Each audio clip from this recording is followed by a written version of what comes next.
Graça e paz. Vamos abrir as nossas Bíblias. Tiago, capítulo 2.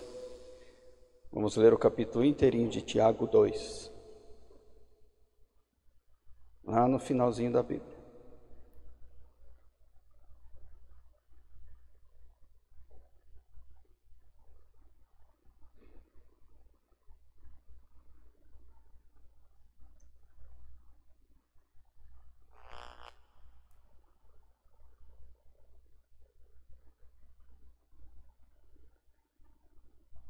Meus irmãos, como crentes em nosso glorioso Senhor Jesus Cristo, não façam diferença entre as pessoas, tratando-as com favoritismo. Suponham que na reunião de vocês entre um homem com um anel de ouro e roupas finas, e também entre um homem pobre com roupas velhas e sujas.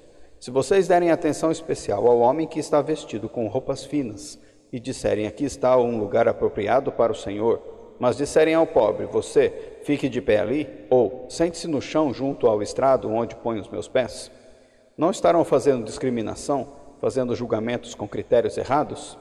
Ouçam, meus amados irmãos, não escolheu Deus os que são pobres aos olhos do mundo para serem ricos em fé e herdarem o reino que Ele prometeu aos que o amam? Mas vocês têm desprezado o pobre. Não são os ricos que oprimem vocês? Não são eles os que os arrastam para os tribunais? Não são eles que difamam o bom nome que sobre vocês foi invocado? Se vocês de fato obedecerem à lei real encontrada na Escritura que diz: ame o seu próximo como a si mesmo, estarão agindo corretamente. Mas se tratarem os outros com favoritismo, estarão cometendo pecado e serão condenados pela lei como transgressores. Pois quem obedece a toda a lei, mas tropeça em apenas um ponto, torna-se culpado de quebrá-la inteiramente. Pois aquele que disse: não adulterarás, também disse: não matarás. Se você não comete adultério, mas comete assassinato, torna-se transgressor da lei. Falem e ajam como quem vai ser julgado pela lei da liberdade, porque será exercido juízo sem misericórdia sobre quem não foi misericordioso. A misericórdia triunfa sobre o juízo. De que adianta, meus irmãos, alguém dizer que tem fé, se não tem obras? Acaso a fé pode salvá-lo? Se um irmão ou irmã estiver necessitando de roupas e do alimento de cada dia, e um de vocês lhe disser: vá em paz, aqueça-se e alimente-se até satisfazer-se, sem porém lhe dar nada, de que adianta isso? Assim também a fé por si só, se não for acompanhada de obras, está morta. Mas alguém dirá: você tem fé, eu tenho obras. Mostre-me a sua fé sem obras, e eu lhe mostrarei a minha fé pelas obras. Você crê que existe um só Deus? Muito bem, até mesmo os demônios creem e tremem. Insensato, quer certificar-se de que a fé sem obras é inútil? Não foi Abraão, nosso antepassado, justificado por obras quando ofereceu seu filho Isaque sobre o altar? Você pode ver que tanto a fé como as suas obras estavam andando juntas, e a fé foi aperfeiçoada pelas obras. Cumpriu-se assim a Escritura que diz: Abraão creu em Deus e isso lhe foi creditado como justiça, e ele foi chamado amigo de Deus. Vejam que uma pessoa é justificada por obras e não apenas pela fé. Caso semelhante ao de Raabe, a prostituta. Não foi ela justificada pelas obras quando acolheu os espias e os fez sair por outro caminho? Assim como o corpo sem espírito está morto, também a fé sem obras está morta. Esse texto é um dos textos evitados pela igreja, que nós passamos o olho rapidinho e não gostamos muito de ler, muito menos de obedecer. Mas nós vamos começar uma meditação a partir de hoje, que Deus tem me levado a ter um profundo incômodo na minha própria vida, sobre as obras. Como é que funciona essa relação de obras, fé, e como é que tem que ser a obra feita na fé? Qual é a importância da obra? Qual é o caráter da obra? Qual é o propósito de fazer obra? Nós não sabemos, a gente fica perdido. Então, nós vamos começar hoje bem devagar, para a gente tentar ser bem claro, sucinto, para a gente começar a entender. O problema é que nós temos tentado fazer obras e nunca teve resultado. Muitos mendigos dormem aí na porta, nós encontramos muita gente nos semáforos pedindo dinheiro. Ontem à noite parei para levar sorvete para um cliente meu que eu vendo. Na volta ele me parou no carro E eu fui conversar com ele. Eu falei, como que eu posso te ajudar? Aí ele travou a voz, não conseguia nem falar. Eu quase não conseguia ouvir, mas no meio da balbúcia dele eu escutei uma oportunidade. Quero uma oportunidade. Falei, o que o senhor faz? Eu trabalho, eu opero máquinas, mas eu não consigo entender mais nada. Estava fora de si a pessoa.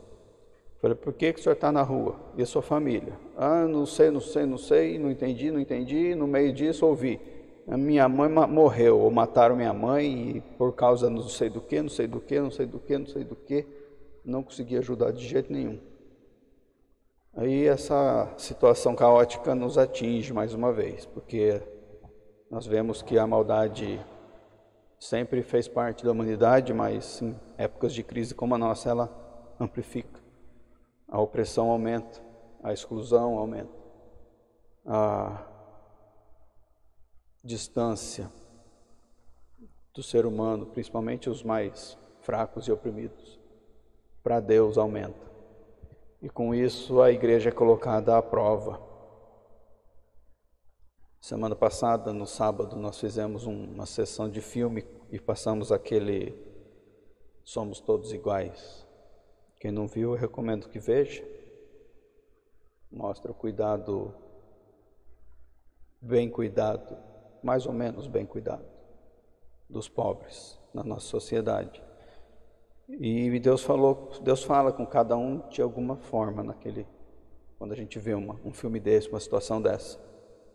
E aquilo começou a me incomodar muito, muito, porque a gente sempre tentou fazer, andar, se mover, servir, amar. Chegamos a levar pessoas para cortar cabelo, dar banho, comprou roupa, pagou aluguel de pensionato para ficar 2 meses, né? E no fim voltou para a rua, para a droga, a gente não sabe o que fazer. E aí vem um texto desse e não reclama deles, reclama de nós. Não está falando que eles são maus e que eles vão para o inferno porque eles não querem ajuda. Não, está falando para a igreja, insensatos, onde é que estão as suas obras?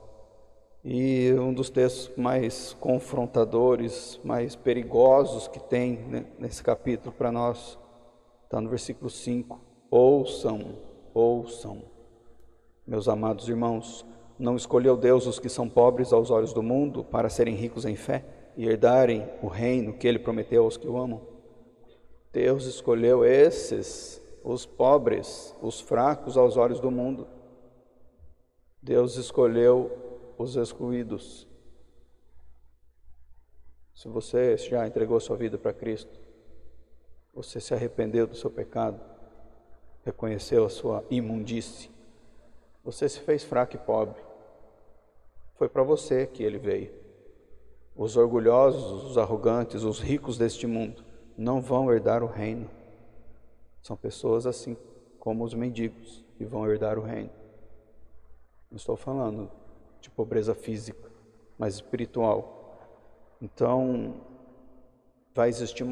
já está existindo, nós não temos visto muito, porque a igreja não tem se movido muito nas obras, mas já existe uma inversão de prioridades no mundo que Deus trouxe com Jesus. Hoje o mundo não pertence mais aos ricos. Deus está invertendo isso devagar. O reino dele está descendo, porque a igreja, numa velocidade mais rápida ou mais lenta, está expandindo o reino. Conforme o reino expande, a inversão acontece. Quem tem a vez são os pobres, os excluídos, os fracos, os humildes, os necessitados, até chegar na glória e todos os orgulhosos, ricos e arrogantes serem excluídos da cidade santa, para ela ser ocupada apenas por esses que vão herdá-la, só esses que vão herdá-la. Nossa dificuldade hoje é que nós somos muito influenciados pelo mundo, e principalmente nessa época de crise, de medo, nós acabamos confiando menos em Deus e acabamos correndo atrás de coisas que nós pensamos ser necessidade. E aí nós desistimos da confiança total. Nós abrimos mão de receber o que Deus tem para nós, porque nós esfriamos a fé. Com isso, se esfria a fé, esfria as obras junto. E esse texto vem para nos falar exatamente o que não pode acontecer. Nós vivemos uma vida somente pela fé. A fé é a mesma fé que os demônios têm. Eles têm e tremem, que eles não obedecem. Esse texto diz que a nossa obediência é uma obediência nas obras. Na semana passada nós falamos aqui, se você ouviu, se não, procura na internet e ouça. A diferença entre a obediência e a vida de testemunho. Lembra disso, a obediência ela é feita nas obras. E são obras, nós temos dois casos aqui que o texto citou de Abraão, que ofereceu seu filho, e de Raabe, que abriu a porta para os espias. São dois casos que as duas pessoas perceberam de Deus um movimento e elas entraram no movimento, obedecendo, elas se submeteram pela fé, do jeito de Deus, elas obedeceram. É isso que Deus quer, a obediência na hora e do jeito dele. E essas duas pessoas comprovaram a sua fé fazendo obras. Olha o risco que eles correram. Foi um passo no escuro. Abraão ia ficar sem o seu filho da promessa. E Raabe poderia ser descoberta e perder a vida na hora por ajudar os espias hebreus. Os dois deram um passo de fé com ousadia. Não importa, a minha vida não vale nada. O que importa é isso que está acontecendo agora. Eu preciso fazer isso. E fez, na obediência. Fez a obra. Mas aí nós tentamos fazer. Geralmente não é desse jeito.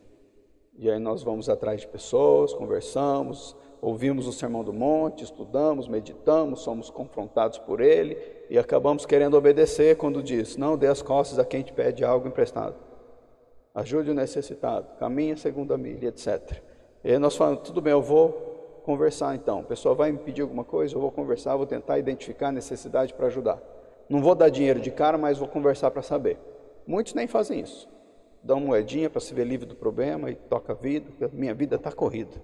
Mas alguns, bem poucos, param para conversar. Não toda vez, mas param.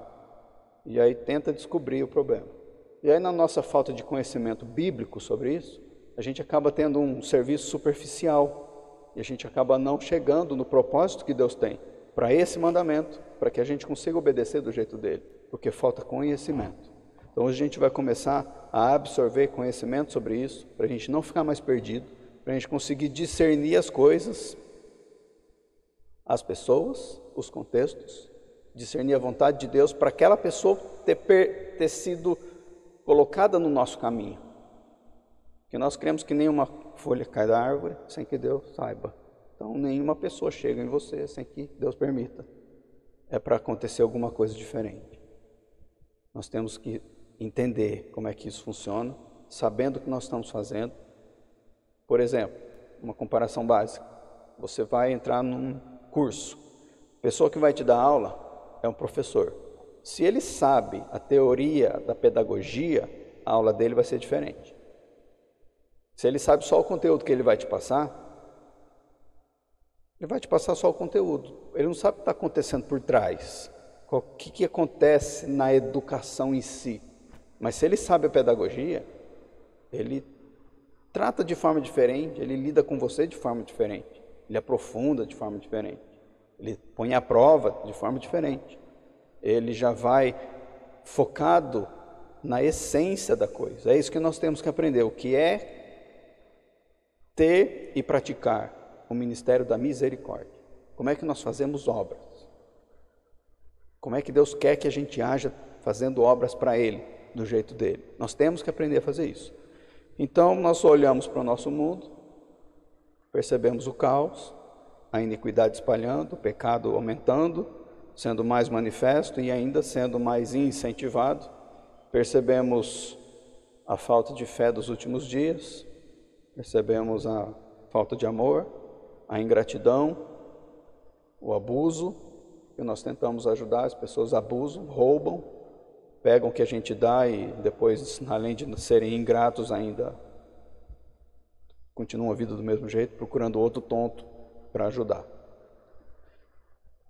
Isso mina a confiança da igreja na obra e principalmente no próprio Senhor, que tenha provisão infinita para nos dar para fazer a obra.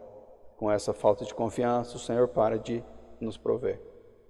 E a gente acaba ficando com medo de dar demais e faltar para nós, porque já está sem confiança, já não tem a provisão, chega o medo, e aí você simplesmente ou para ou segura. E aí acaba criando um muro que separa nós das nossas obras. Nós ficamos só dentro da igreja, fazendo obras eclesiásticas, orando para Deus trazer as pessoas, em vez de nós irmos para fora fazendo obras. Isso precisa ser invertido. Nós sabemos, e a Bíblia fala, é intensa, se você ler, você vai reconhecer o que eu digo. A obra para o necessitado é o foco da vida de Deus. Foi isso que Cristo fez. Nós éramos inimigos, necessitados, Ele veio e morreu por nós. Ele não precisava ter essa misericórdia, mas Ele teve. E Ele manda a gente continuar esse ministério. Então, desde o começo, Deus manifestou a sua misericórdia. Por todas as eras, Ele se manifestou de novo. Se manifestou plenamente em Cristo.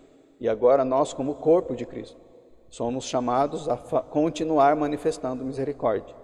E essa é uma forma de provar que você realmente é de Deus. Porque isso vai ser colocado à prova na balança do julgamento final de cada um. Que isso está no versículo que nós lemos, em que a lei nos julga.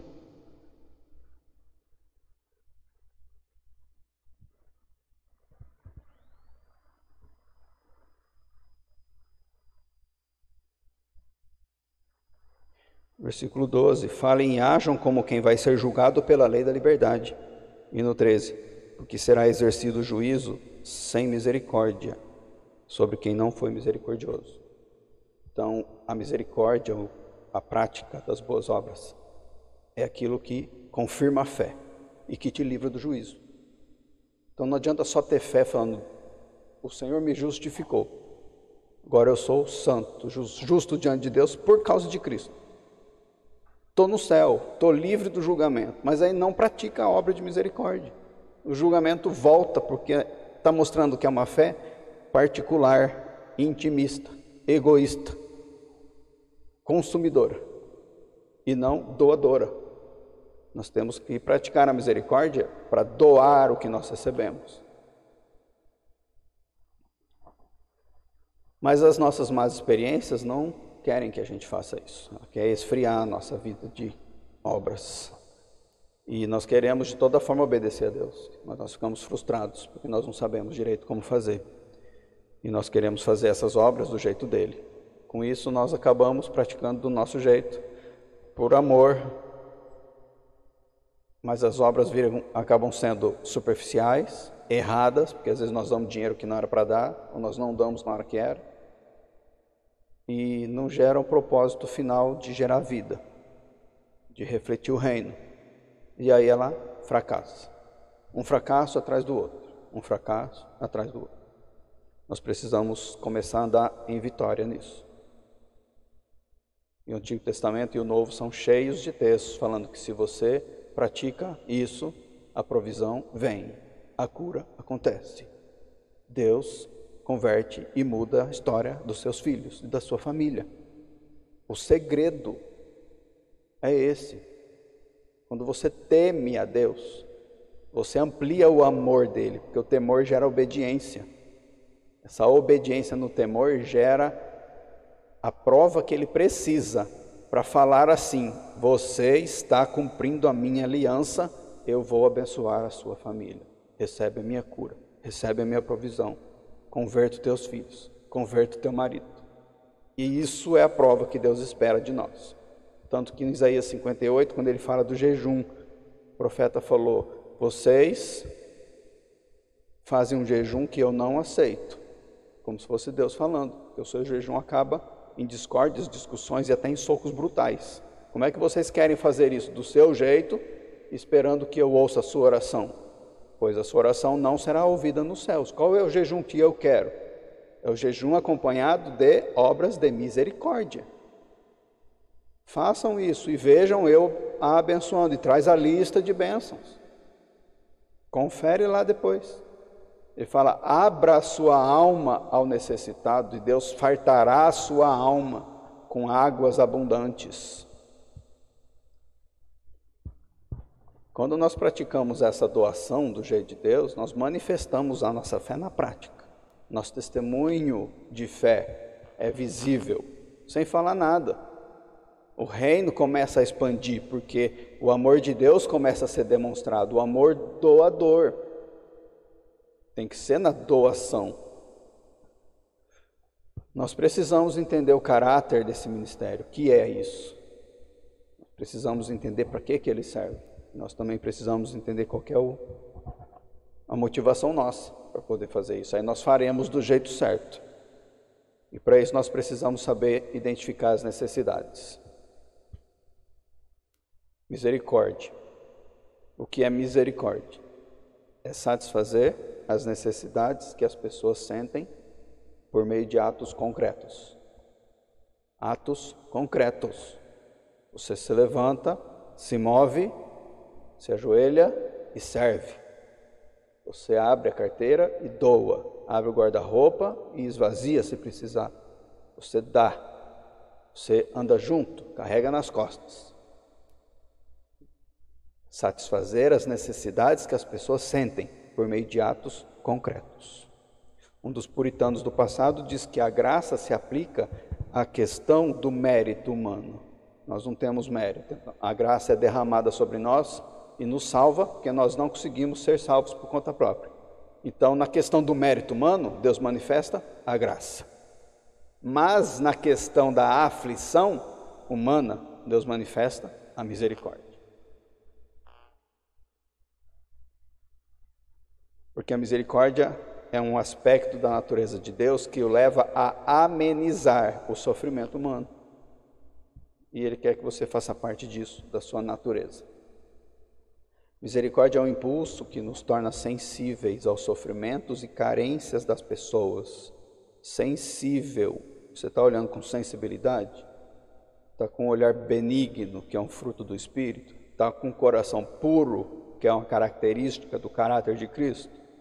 Se você tem um coração puro, com olhos benignos, você olha com benignidade, porque você é sensível à necessidade, ao sofrimento, à carência das pessoas e deseja aliviar isso na prática com atos concretos. Sofrimentos e carências nós podemos chamar de necessidades ou dependências. As pessoas são dependentes naquela área. Qual é a sua dependência? Qual é o seu sofrimento? Qual é a sua carência?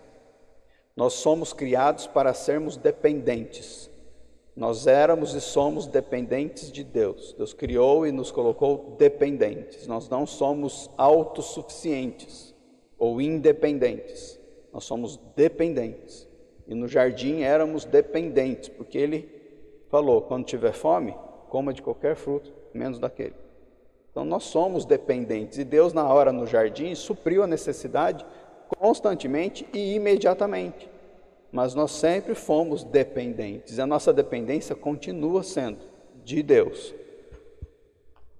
Acontece que quando nós caímos, nós somos separados e a nossa dependência continuou existindo. Ela não foi mais suprida por Deus, mas nós continuamos dependentes. Acontece que agora, na nossa arrogância, nós escolhemos viver isoladamente, sendo senhores próprios. E com essa escolha, a nossa dependência se perdeu. E aí nossa mente, nossa alma, que é criada para adorar, ela começa a criar ídolos. E ela se faz dependente desses ídolos. Por isso que muitas pessoas trabalham demais, porque ela se sente satisfeita, apesar de não satisfazer plenamente, é uma falsa satisfação. Muitos vão para vícios, muitos vão para diversão, muitos vão para sexo, muitos vão para riqueza, poder, fama, status, muitos vão para comida, muitos vão para mídias sociais, várias formas. Tem uns que criam pessoas como ídolos, todo tipo de ídolo, para a pessoa ser dependente de algo que ela pode ver, tocar, buscar. Então, eu estou nesse caminho porque é o que eu posso fazer, porque se eu não fizer, eu não sei o que acontecerá comigo, não sei o que será de mim. Eu estou buscando a minha felicidade, estou buscando a minha sobrevivência na idolatria o tempo todo, porque a dependência que não é mais suprida em Deus tem que ser suprida de outro lugar. E isso traz um vazio gigante, uma frustração e uma dor eternas, profundas, intensas, em todas as áreas da vida. De onde surgiram todas as nossas dores? Da queda. São 4 áreas que nós não pensamos direito, que nós afetamos na nossa vida. São 4 alienações que nós tivemos. Nós fomos alienados de Deus e com Ele em 4 áreas. Nós somos alienados. Alienado é você usar algo para um propósito diferente daquilo que ele foi feito. Como se você pegasse uma colherinha de café e usasse de picareta. Como se você usasse o seu relógio como martelo. Isso é uma alienação do objeto. Nós, enquanto seres criados, fomos alienados. Nós fomos criados para servir a Deus. Mas longe de Deus, nós fomos alienados e começamos a servir a outras coisas. A nós mesmos, ao diabo e às coisas do mundo. Essa alienação acontece em 4 áreas. Vamos colocar ali na tela, por favor. Começa de dentro para fora do nosso ser. Está ali a imagem do lado de lá.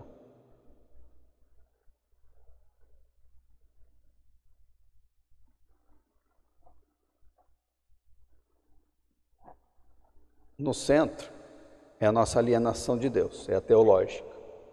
E ela vai saindo para fora.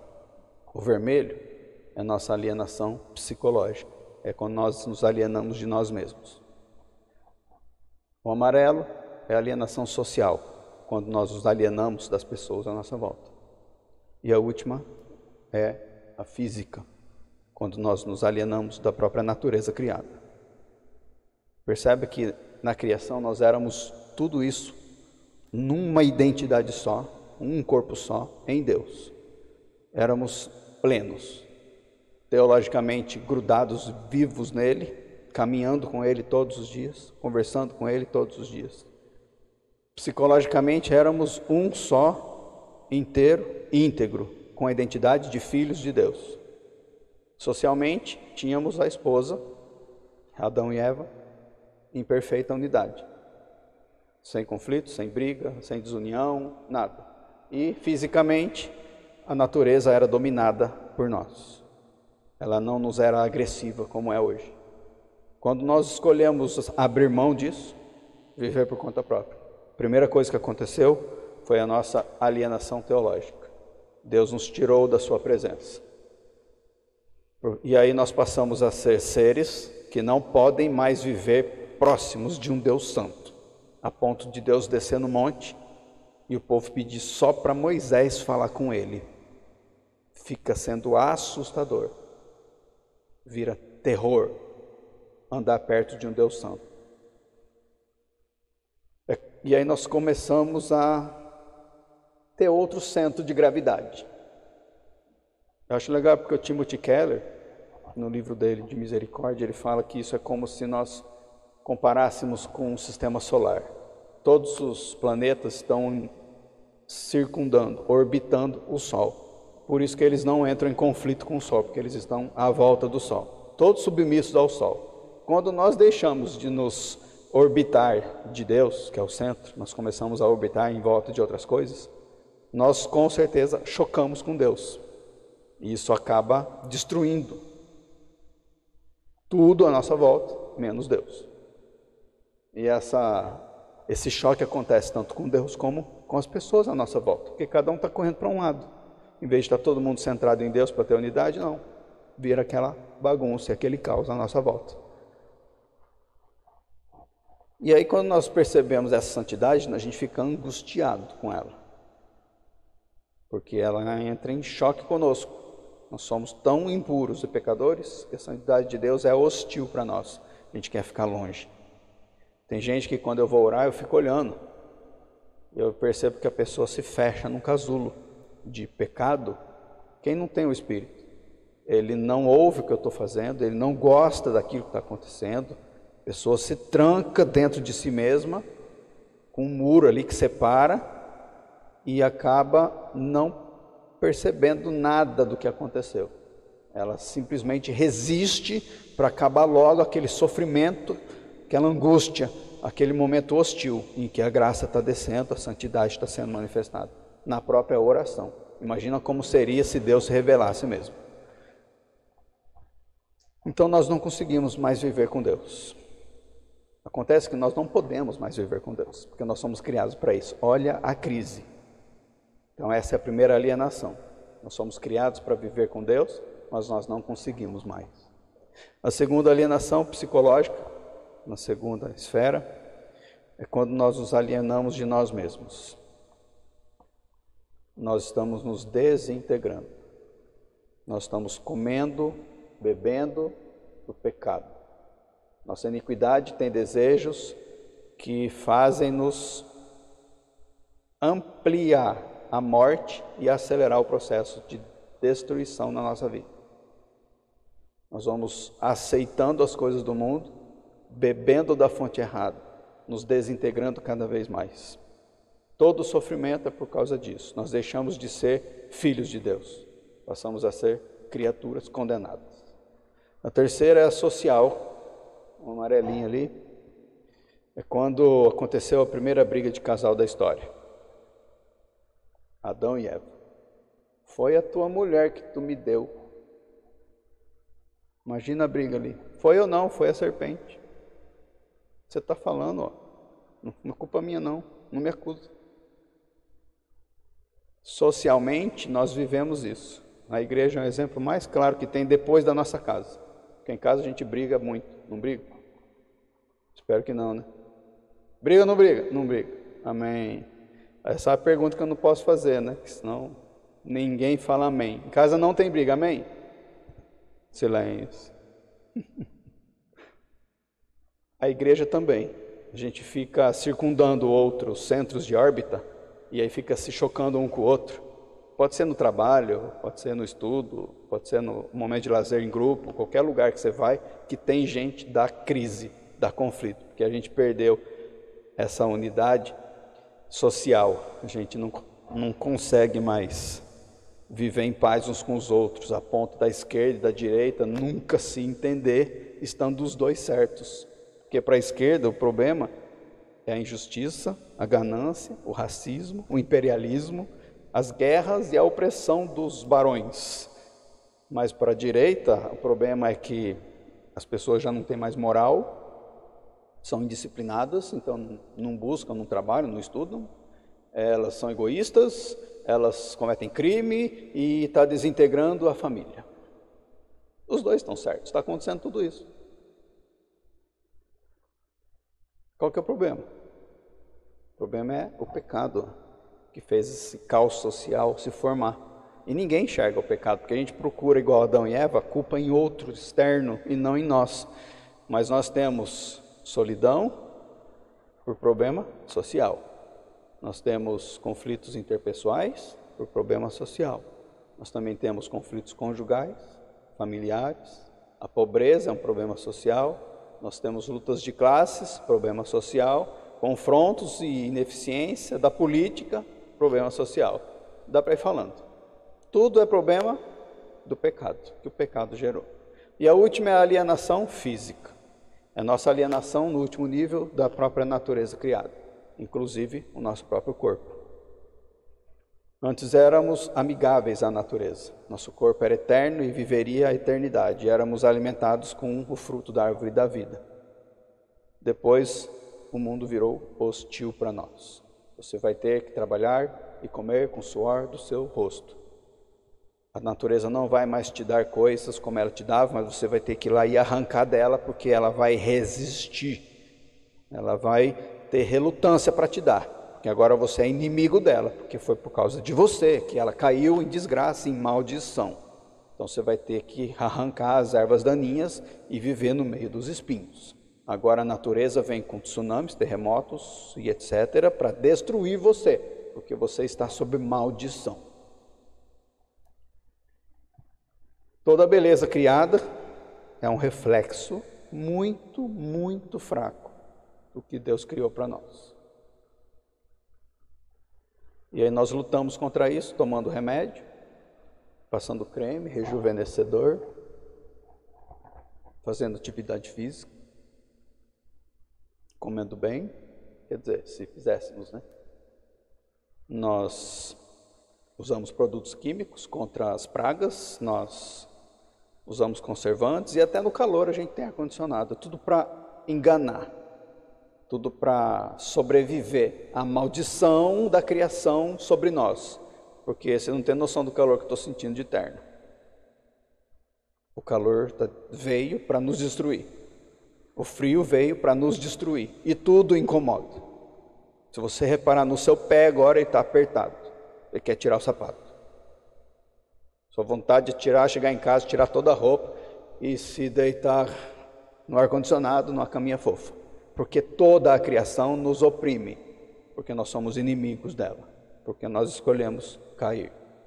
E aí vem o George Whitefield, um grande pregador, e disse, perguntando para a plateia dele: sabe por que os animais selvagens temem, rosnam e guincham na sua presença?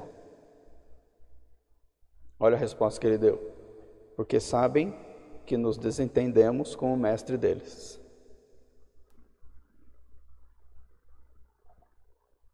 Mas em Cristo tudo é restaurado, esses 4 níveis são restaurados. E são restaurados de uma forma melhor do que a original, porque é tudo feito no Espírito. E agora o nosso Pai, nosso Senhor, não anda mais ao nosso lado. Ele quer habitar em nós. É muito melhor. A ponto de Romanos 8, dizer que a natureza criada geme, com grande expectativa, espera que os filhos de Deus sejam revelados, pois ela foi submetida à futilidade, não pela sua própria escolha, mas por causa da vontade daquele que a sujeitou, na esperança de que a própria natureza criada será libertada da escravidão, da decadência em que se encontra, para a gloriosa liberdade dos filhos de Deus. Por isso sabemos que toda a natureza criada geme, até agora, como em dores de parto. E não só isso, mas nós mesmos, que temos os primeiros frutos do Espírito, gememos interiormente, esperando ansiosamente nossa adoção como filhos, a redenção do nosso corpo. Quando você pensar em obra, estou terminando, pensa nessas 4 áreas. Você vai sair agora para fazer a obra. Quando você encontrar alguém, faz um teste. Vai ser difícil no começo. Nós vamos ter que meditar nisso. E conforme a gente vai estudando, nós vamos aprofundando como que Deus quer que isso aconteça na prática. Mas já dá para você começar a praticar o conceito quando você tiver a chance. Você vai sair para lá agora e vai praticar obras. Primeira vez que você conseguir parar para conversar com algum necessitado, percebe se a necessidade dele é teológica, psicológica, social ou física. Nós temos errado, porque nós temos ido direto para a necessidade teológica. A gente fala, a pessoa precisa ser salva, então fala de Cristo para ela, tem que levar o reino, o evangelho para ela. Sim, mas será que se ela tiver com fome ela vai ouvir? Não. Será que se ela tiver problema social ela vai ouvir? Provavelmente não. Talvez sim. Mas você já vai falar direto daquilo? Pode falar. Mas você vai falar só disso e o resto? Está aqui o nosso texto. Se a pessoa estiver com fome, estiver sem roupa e você falar que você seja alimentado e coberto e não tem nada para dar, de que isso serve? Não adianta falar Deus te abençoe. É como se você tivesse ido direto para o centro branco sem suprir a necessidade externa primeiro. E um detalhe bem interessante é o seguinte: os dons que Deus tem para nós são em 2 frentes, são 2 tipos de dons para serem usados de 2 formas. Tem os dons da palavra, que mexem com a parte branca. O resto são os dons de obras.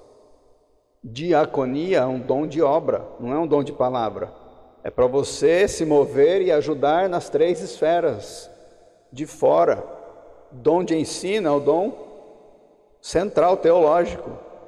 Nós aqui provavelmente não temos necessidades a serem supridas que nos travam a teologia, o nosso encontro com Deus mais profundo. Então, o que é mais útil para nós é o branco, é o dom de ensino, da palavra, de profecia, de conhecimento. Mas se aparecer alguém no meio agora ali, um mendigo, por exemplo, ele vai ouvir o que eu estou falando? Provavelmente não, porque ele deve ter outras necessidades para serem supridas. Então, assim, Deus dá um ensino para todo mundo? Não. Deus dá conhecimento para todo mundo? Não. Dom de mestre para todo mundo? Não. Profecia para todo mundo? Não. Mas tem gente que tem dom de cuidado para ir para fora e fazer obra. Por quê? Porque a pessoa vai mostrar o amor de Deus não falando, servindo, doando, ajudando. A pessoa vai sendo restaurada. Conforme ela vai sendo restaurada, a gente vai trazendo ela para o centro. Até chegar e você, mesmo com um dom de diaconia que seja, conseguir falar da teologia. A pessoa está pronta para ouvir. Percebe que quando Deus expulsava demônio, Ele não pregava o reino para a pessoa? Não adianta, tem que expulsar o demônio primeiro. Quando a pessoa estava com fome ou doente, não adianta falar, você pecou, por isso que você está doente. Não, seja curado em nome de Jesus. Agora, irmã, vem cá, vamos para o centro. Não peque mais. É só isso que eu quero falar para vocês hoje. Abriu a mente? Eu não sei o que fazer ainda, tá? Nós vamos aprender junto. Eu quero usar só isso daí na minha mente agora, para tentar conversar com as pessoas e identificar onde que eles estão. Porque se você reparar naquele caso de misericórdia que foi praticado na Bíblia, daquele homem que foi atacado, né, na estrada de Jericó, ele foi resgatado da morte, foi carregado para um lugar para ser tratado. Então ele teve um atendimento médico inicial, teve o transporte que provavelmente foi caro, teve o atendimento médico posterior e todas as contas pagas. Olha o investimento pesado. Você é capaz de viver desse jeito? Ele não falou nada para a pessoa, porque o cara estava quase morto. Ele não chegou no teológico. Mas Jesus citou o caso dele como uma parábola que ninguém nunca esqueceu. Mas a gente teme em obedecer. Então nós precisamos começar essa semana a entender esses 4 círculos nas nossas conversas entre nós. Gostaria que vocês nos falassem quais são as suas necessidades. Quem tem problema físico aqui, nós vamos orar. Deus pode curar. Quem tem problema social, de relacionamento, nós vamos orar. Talvez Deus dê alguma técnica, alguma dica. A palavra é cheia de coisas, de ações de vida na obra de obediência para mudar relacionamentos. Enquanto isso a gente ora e pede para o Espírito agindo também. Ao mesmo tempo é uma guerra sempre em 2 frentes. É a espiritual e a externa. Nós praticamos a obra e intercedemos pela pessoa. Tudo se resolve. Se a pessoa tem necessidade psicológica, traumas, baixa autoestima, ego arrogante, orgulho, vaidade excessiva, precisamos suprir essa necessidade em Cristo. A pessoa tem que abandonar esses ídolos e ir para Cristo, para o seu psicológico ser inteiro de novo, como uma pessoa no Espírito. Está claro? Vamos orar? Semana que vem nós aprofundamos um pouquinho mais isso. Pai maravilhoso, Pai eterno, tremendo, Pai de misericórdia, te agradecemos, Senhor, do fundo do nosso ser, pela misericórdia derramada em nosso favor, por Cristo naquela cruz, e pelo Espírito Santo que vem nos amando, nos fazendo ser seus novos filhos e filhas. Obrigado, Pai. Clamamos para que o Senhor nos mantenha a mente despertada e a gente possa praticar isso. Traz pessoas essa semana, Pai. Pode ser entre nós, pode ser em casa, pode ser com quem a gente trabalha. Nós queremos conversar sobre necessidades, dependências. Mostra para nós, Pai, como sermos mais úteis nas suas mãos. Queremos fazer a obra do seu jeito, por isso precisamos de Ti. Capacita-nos, Senhor, a mostrar a nossa fé na prática, com atos de justiça. Em nome de Jesus. Amém?